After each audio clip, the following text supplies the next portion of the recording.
Hello YouTube, this is FeverPitchFilms here, and I was just going to show you guys one of my hobbies. It is the first time I've actually ever done one of these videos, so bear with me. This might be a little off compared to what you're used to. Um, so this is my first review of a Gundam model that I've built. It's actually the first Gundam I've ever built, so yeah. I apologize if my camera's not working correctly. It's kind of been being stupid, so yeah. So first, let's start with articulation. The head can go forwards and back, side to side, rotate 360 degrees, if you can get everything out of the way. Right here on the shoulders, or right below the shoulders, there are these little yellow pieces that can go in and out.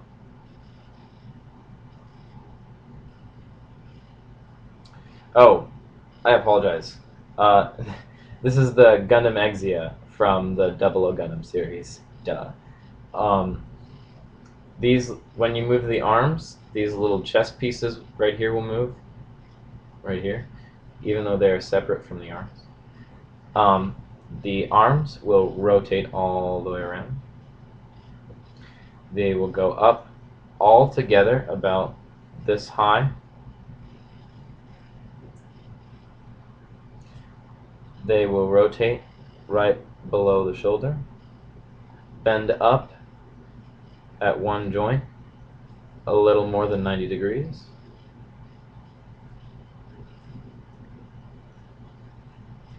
The wrist will go forwards and back, rotate, pretty much anything that a ball joint can do. The waist, it does not have a chest joint, but the waist will rotate 360 degrees. And if you kind of separate a little, I don't know, it might give you a little bit more mobility, but I don't know.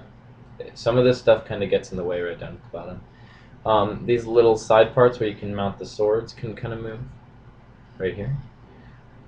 The front skirts, even though they are originally molded together, you can separate them, which I did. They can get a little floppy, but as long as you place them right, they'll stay up just fine. And they can move pretty much anywhere that you can see them. I mean,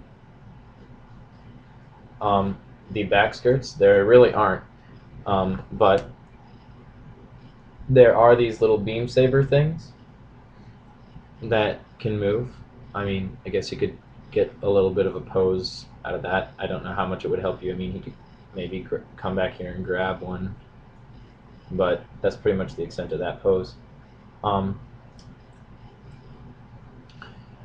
The waist, the hips will move kind of forwards and back,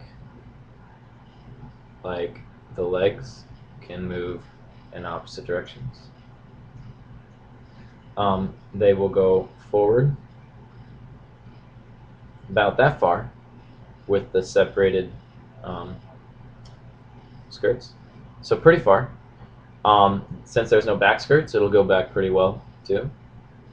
It'll go out not very far because the waist is a little in the way, but continued. Oh, there goes the head. If you kind of separate the torso just a small bit, you can probably get them to go out a little more, but not too much. So the knees bend at 1, 2 joints, so pretty far back. As long as you get these sabers out of the way, they'll be free to move pretty much anywhere that you really would need them to go. The little ankle skirts will move up and down. The feet will go up and down all the way around, you know, pretty much anywhere that a ball joint will let it go. So that is the articulation. There's a lot of great detail. I'm sorry I can't really show it to you on the camera, I was baffled by the amount of detail they molded into the feet, considering how much it won't be seen even if you don't have it on a stand. There are a lot of stickers for this kit, a lot of small ones though. I don't like big stickers. I hate big stickers. They're dumb. Um, there are little square ones right here. A couple on the sides of the legs. There are ones on the sides of the arms, and those are the ones that have like the little Vulcans on them. Stickers underneath all these clear pieces, so little circle in the front, all that. Um, there are stickers underneath the sides of the helmet, and I guess this really isn't much of a sticker, but there are these little flexible purple pieces that go under the arms, and they are pretty cool. I like those. So that's pretty much it for articulation. Moving on to accessories, you have the second hand for the left hand. So you can remove the left hand and you can put the second left hand in. Something else I forgot to say about the hands is they can move pretty much freely, and then if you want, you can push them in pretty flush with the arms, so they can be in two different positions. This one's more free, but this one looks just a little better. It looks a little more together and less of a toy. But personally, I like this hand better. I just think it kind of looks cool. But for purposes of reviewing, I'll leave it with the with this hand. You get the GN short sword. Stand you up. The longsword, the shield, which has a huge sticker, and I hate the guts out of this sticker. Like, I cannot stand this sticker. It looks like crap. And then the GN blade or something like that. I forgot the name. I'm brain farting right now, but oh well. This is the one that does all the flipping maneuvers and blah blah blah blah blah. So let's first start. He holds the swords kind of floppy. I mean,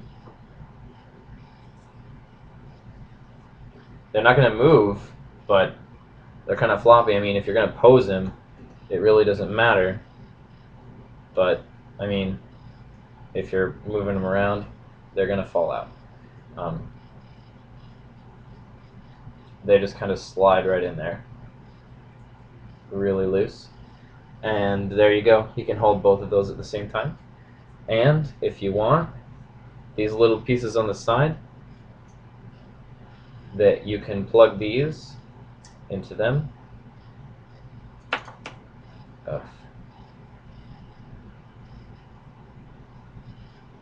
And they'll just clip into those, and they'll stay in those pretty nicely. So that's probably where I'll put them when I use them, because there are two better accessories. This one, which I'm probably just going to paint because I really do not like it, and this one, which you can plug into the arm. Right here, there's a little clip right there, and you'll plug that in there. And on the other side, there is a handle on this part, which you should probably plug that in first, and then plug this back in. And then it'll kind of curve back down. Oh, that part fell out. And it'll just stay in the hand like that. Now you can have it in this mode, which is basically a gun, because here's the gun and then here's the handle. Or you can have it just flip out, just like that. And you have this big-ass menacing sword. So that's pretty cool. The next piece, or the next accessory, is the shield, which it has this little connector right here, and all you do is just take the shield and just plug it into the slot on the other side of the arm. It's the same type of connector as the other arm, and you just kind of maneuver that right into there, and there you go. And that shield is not going anywhere. That's actually my front skirt hitting. That is not the shield. It is not going anywhere. So that is pretty much for accessories. I've tried it out, and you can get some pretty dynamic poses with this guy. With this hand, I know you can get one of those menacing, I'm gonna break you, knuckle cracking positions. I don't know. You can really get the legs into some fancy positions. I don't know if you want to tra-la-la through the leaves, you can do that. I mean, you probably need an action base, but you could still probably tra-la-la. So yeah, I guess that's pretty much all for the Gundam Exia from the 00 series. I hope you guys enjoyed this. This is my first review, so yeah. You guys know the drill. I really appreciate it if you guys could subscribe. You know, leave a comment below, because I really do. You know, I like reading comments. So yeah. All right. I don't know how to end this video except for bye. Yeah, that worked.